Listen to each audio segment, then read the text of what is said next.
Oh man, we are so excited for next week. You're talking about a Major League Baseball game, not an exhibition, being played at the oldest ballpark in America as a tribute to the Negro Leagues. We're talking about the St. Louis Cardinals against the San Francisco Giants Thursday night right here on WBRC Fox 6. Yeah, we've been looking forward to it ever since the big announcement. You know, there are a lot of festivities going on around the big game, including a minor league baseball game and a celebrity softball game. We're also talking about baseball history, so that brings me to a question, Mike. Oh boy, here we go. Here it is. Yeah.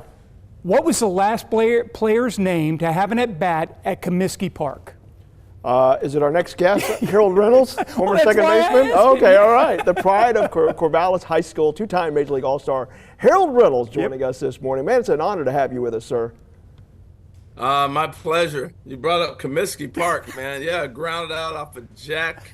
What was Jack's last name? Yeah, it was good. I remember that. Yeah. Hey, Harold, listen, I know you've had a chance to speak with some of the former Negro League players, and when you talk about what these men went through, you're playing the game that they love, and I had a chance to interview several of them myself, and most of them will say to you, look, I don't begrudge any of the modern day players and the money they're making. They really don't have any regrets about just playing the game for the love of the game. How much do those thoughts impact you?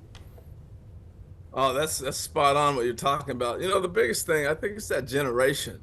You know, they went through a lot of racial tension in this country at the time, and they're able to produce kids and speak to their kids and not be bitter and pass that through. And it's amazing, the resilience. But for the love of the game, the sport, traveling around, sleeping in buses, playing the game, if they were able to have an at-bat again today, I think they'd do it for free again. It was just that was the style, and that's who they were. Harold, in your playing days, you played at some great ballparks. Comiskey, we mentioned, Fenway, the old Tiger Stadium.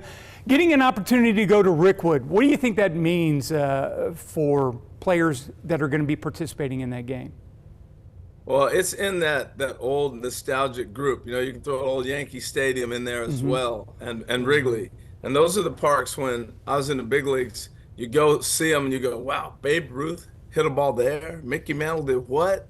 And the same thing with Rickwood. Had over 130 Hall of Famers played in Rickwood Field. And, you know, so a lot of times it's associated just with the Negro Leagues, but through the years, you've had Ted Williams play there, Ty Cobb played there. You go on and on and on. That's the type of thing that happened in that ballpark. So when you start thinking about that old nostalgic feel, that's what I got when I went through there. And last thing on this is I walked out to center field, and there's a fence behind the fence, the original fence. Yep. And it's like 480 feet away from home plate. Kidding me? I know, right? And Reggie Jackson supposedly hit one way past that as well.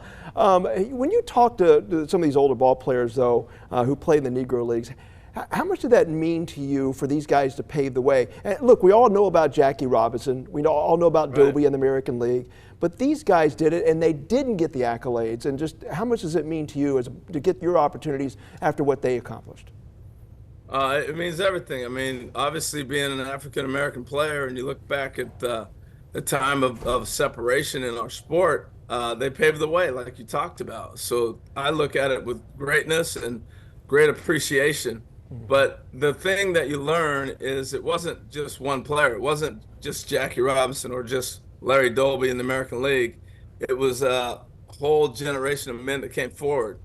Recently, Major League Baseball came up and took their numbers and compiled them in and made them original statistics for Major League Baseball official now. And the one thing, I've been asked this a lot, and the one thing that stands out to me is it's really it shows the talent that came through. It's not just the numbers. From 1949, when Jackie Robinson won his MVP, to 1959, 8 of the next 10 MVPs came directly out of the Negro Leagues. Campanella, Aaron, Mays, Banks, Don Newcomb. You know, so those guys all played on Negro League teams. It just shows the talent that was so deep in that organization and in that league. And a lot of those men didn't get the opportunity that the names I just rattled off did. Yeah, Harold, we could talk about history surrounding this game for hours and hours, but there are also some big events that go alongside with this game that are taking place. One of those is the celebrity softball game that's taking place. Yeah, celebrity softball game on Wednesday, the 19th. CC Sabathia He's now working in the commissioner's office, and he said, "Hey, we're going to go back to Rickwood. I want to bring some of my friends. Let's play a celebrity game." He wants to have a barbecue. There's a concert.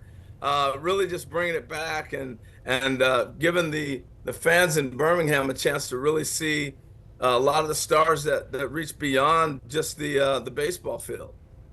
Well, look, we know, Harold, you played with a lot of big guys when you played ball, and you're not a small guy yourself, but just so you know, some of the names people are going to be playing: Jalen Milroe, the Alabama quarterback, Terrell Owens, Jameis Winston, and former FSU star pitcher there, and of course Ryan Howard, the former World Series champion with the Phillies. So it's going to be really, really cool to see all these different celebrities out there, including yourself. So, but when you get out there, I know it's just for fun. Harold, does that competitive fire come back in you, though, to show something? You never want to get embarrassed.